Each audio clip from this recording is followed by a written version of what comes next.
Hey guys, welcome back to my channel Cozy Talks with Maya. Long time no see.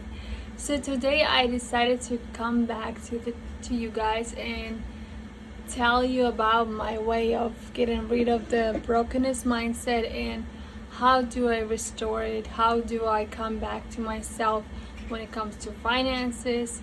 What's going on with my finances? The last video you saw was about me only having $10 in my banking account, totally broke, not able to pay for things. And today I just want to update you a little bit, guys, on my financial situation and what's going on, and the lessons I've learned during that period.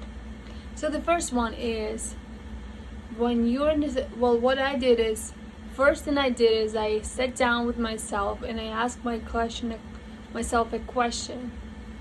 How did I make it happen? What happened? How did I let my finances go like that I was not able to have any savings? I was not able to pay for my groceries. I was not able to pay my credit cards bills. What mistakes I made, right?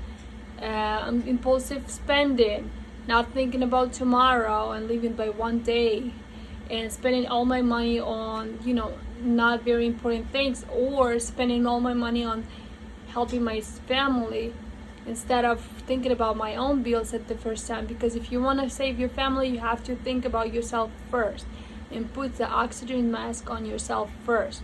So just sit down and analyze what happened, what mistakes you made to get there. So the second thing, I sat down and I started taking the steps like I did before when I just started budgeting my finances. I sat down, I wrote down all my expenses, monthly expenses, and I was like, okay, Maya, write down everything you need to pay for.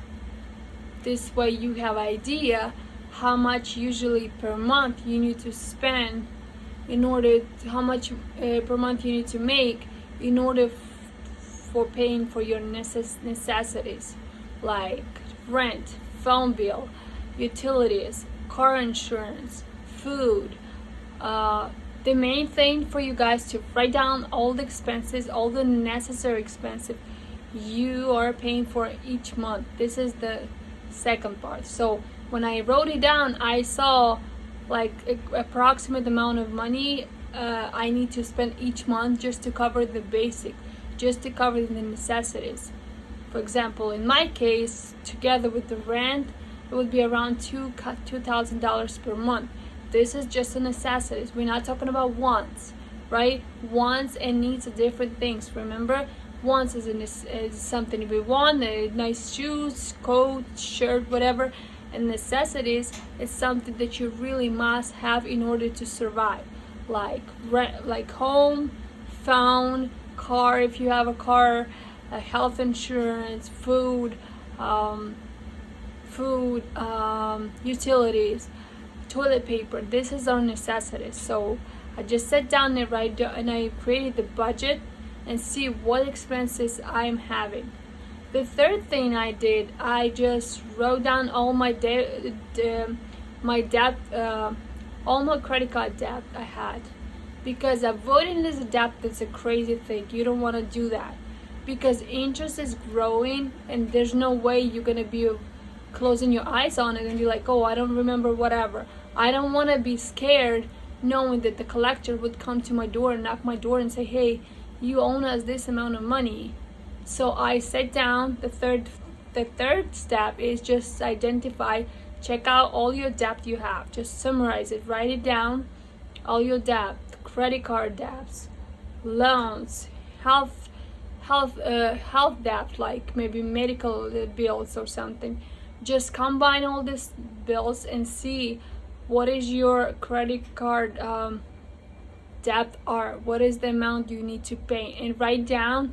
With the debt you have, write down the interest charge you are paying for this debt you own, because my credit cards are charging me 30% interest charge on my debt. So I wrote down all my credit cards balance and interest charge, and then I wrote down what is the minimum balance on my credit cards I want to pay each month, plus extra $50 at least to cover those interest charge with the minimum payment. So I wrote down my balance as my. So first I analyze what's caused you all this mistake you make, what caused you being broke. Second one, just create the budget for all the necessary expenses you have to have in order to live. The third one, just write down all your debt you have, credit card debt, loans, health and bills, whatever debt you have, just write it down in the amount, and identify how much can you pay each month for your debt in order to get rid of the debt, right? And then the fourth one is, I would say, write down your wants, write down your wants, but create the budget for your wants. Create the budget. You write down your want. Hey, I want a new shirt. I want this. And you want to make sure you have a budget for it. You have a budget for your fun money, or your nails money, or your whatever, shopping money monthly. It doesn't have to be out of nowhere, just budget for it and see, like, I want to implement, for example, $20 monthly or $50 for my nails. It has to be in your budget. Once health has to be in your budget, 100%. So budget for it. And the fourth one I would say is just create the emergency fund. There's no way. Emergency fund is the must. And I was like, okay, each month I would put some money aside.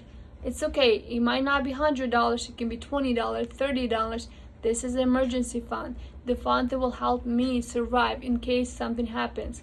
Like, I don't have food on the table, or I have an emergency at the hospital. But because lately I've been in the hospital for so much, and I was like, okay, I need to have some financial cushion to make sure I won't be in the same situations, right? Just create the emergency fund. You will thank yourself later for creating that fund. And the fifth one, I would say, just stop eating out. I stopped eating out. I'm not going outside. I don't care if it's a friends, co-workers, whoever that is. If they ask me to go out, I'm not doing that. No. Until I stabilize myself financially, I will not go outside and have fun with friends. No way. And if I want to go outside, I'm going to get my own coffee with me. I'm going to get my own snack with me. I don't care. You might think whatever you want from me, about me, but you're not the one who's paying my bills. You are not the one who will be thinking about me when I'm broke. So I stopped hanging out with friends in the case that I'm not going to the cafeterias or restaurant to eat with them. No. I can hang out with you if there's a free food. I don't mind, but I'm not gonna spend my money on the takeouts. No, I don't do that. There was the fifth one. I stopped eating out, and the sixth one, the last one I would say is limit your grocery shopping. Like, not instead of shopping like twice or three times per week on shopping on groceries, I limit it to one time a week.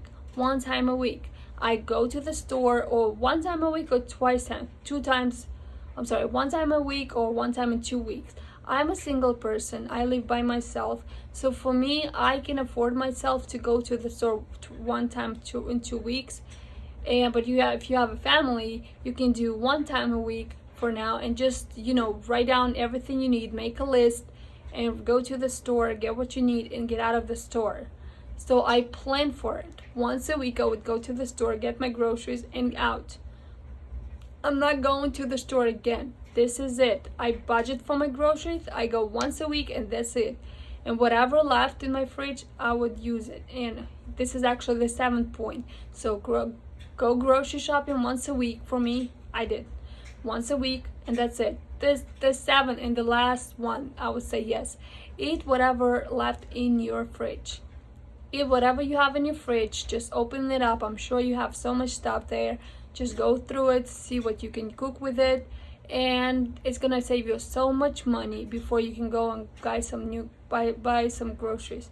Just limited your spending, because trust me, grocery is the one of the categories that spend a lot of our monies on. We spend a lot of money on ourselves. And yeah, this was my 7 tips. I hope it will help you guys to work on your finances. It will help you in your financial journey. And I will be more than happy if you guys subscribe, if you like my videos, and if you can comment on it if there's something helpful. I love you, friends, and I will see you in the next video.